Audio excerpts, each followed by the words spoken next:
este vídeo vamos a ver estructuras hiperestáticas a las que se somete a fuerzas axiales.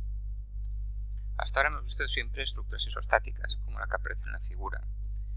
En estas estructuras se pueden calcular los esfuerzos internos, las reacciones, simplemente con las ecuaciones de la estática. Es decir, aquí, si conocemos la fuerza P1, la fuerza P2, podemos tranquilamente calcular las reacciones, las normales que hay en estas dos zonas y los desplazamientos siempre que conozcamos estas distancias. En una estructura hiperestática como la que aparece en esta figura de la derecha, no podemos calcular las dos reacciones RA y RB que hay en los empotramientos, por mucho que conozcamos esta fuerza y las distancias de la primera zona y de la segunda zona. Esto es porque necesitamos ecuaciones adicionales a las ecuaciones de la estática. Es decir, con las ecuaciones de la estática no nos basta para calcular ni tan siquiera las reacciones. Estas ecuaciones adicionales que necesitamos normalmente contienen información bien del material o bien de la geometría de nuestra estructura. ¿Cuáles son las ecuaciones necesarias que necesitamos para resolver estructuras hiperestáticas? Las primeras ecuaciones que necesitamos son las ecuaciones de la estática. Las ecuaciones de la estática van a aparecer siempre en cualquier estructura que estudiemos. En este tema, en el que estamos viendo solo las fuerzas normales, normalmente solo nos bastará con una ecuación de la estática, sumatoria de fuerzas a lo largo del eje longitudinal de nuestras vigas. Después necesitamos las ecuaciones de compatibilidad. Las ecuaciones de compatibilidad son ecuaciones que incorporan limitaciones sobre las deformaciones o sobre los desplazamientos de nuestra estructura. A veces también pueden ser condiciones de simetría. La dificultad de estas ecuaciones de compatibilidad es que varían de cada estructura a cada estructura. Es decir, no todas las estructuras tienen las mismas ecuaciones de compatibilidad. Sin embargo, a lo largo del curso veremos que cuando tratamos estructuras con fuerzas axiales, normalmente con un par de ecuaciones de compatibilidad podremos resolver la gran mayoría de estructuras. Por último, si las ecuaciones de compatibilidad están tratando de deformaciones, desplazamientos, las ecuaciones de la estática tratan de fuerzas, tenemos que tener una manera de pasar de fuerzas a deformaciones o desplazamientos. En el tema 2 hemos visto una ecuación constitutiva que justamente relaciona deformaciones, desplazamientos con fuerzas, que es esta ecuación de aquí. Por tanto, mayormente utilizaremos esta ecuación constitutiva en el tema 2.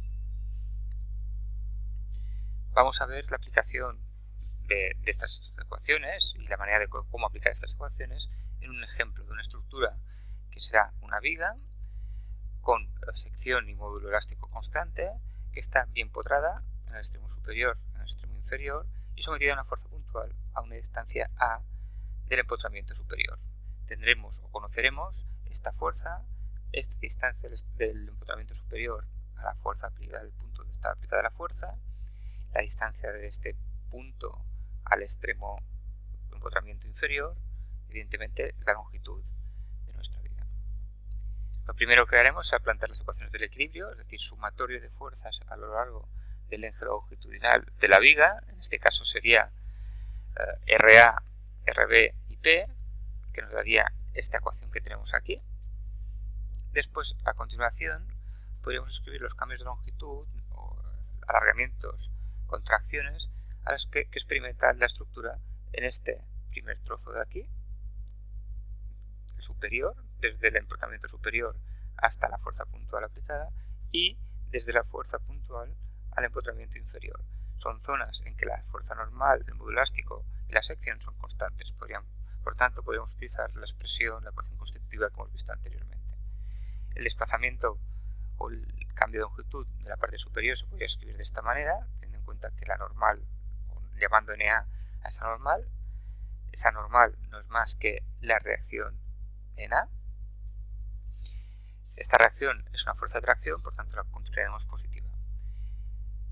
El cambio de longitud de la sección de la zona de abajo se podría escribir de esta manera, de la normal en esa sección, en esa zona, es RB. Como esta fuerza RB la hemos dibujado como si fuera una fuerza de compresión, nos veremos obligados a poner este signo negativo.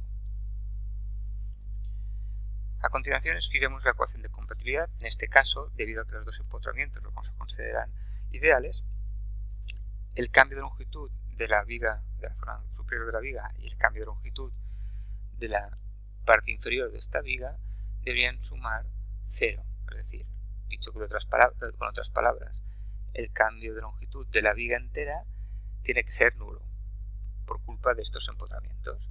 Por tanto, la suma de estas dos deltas que hemos puesto antes, que hemos formulado anteriormente, tiene que dar 0.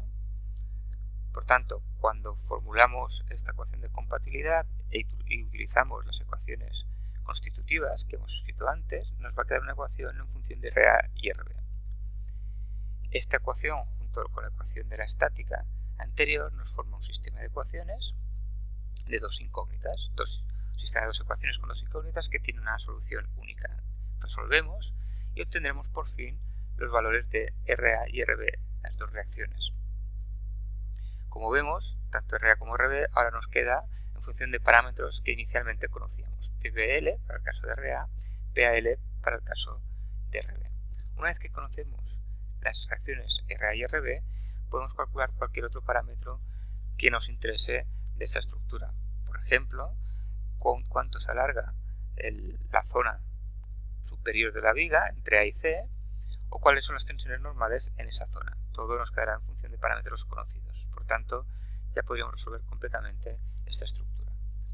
Aunque en este ejemplo las reacciones no nos han introducido ninguna variable ni del material, como podría ser el módulo elástico, o de la geometría, como podría ser la sección de nuestra viga, cuando estamos tratando con estructuras hiperestáticas, en muchas ocasiones alguno de estos dos o los dos parámetros se introducirán en nuestras reacciones. Por tanto, eso quiere decir que tanto las reacciones como las tensiones o elongaciones a las que se ve sometida nuestra estructura pueden depender del material y de la geometría de la estructura.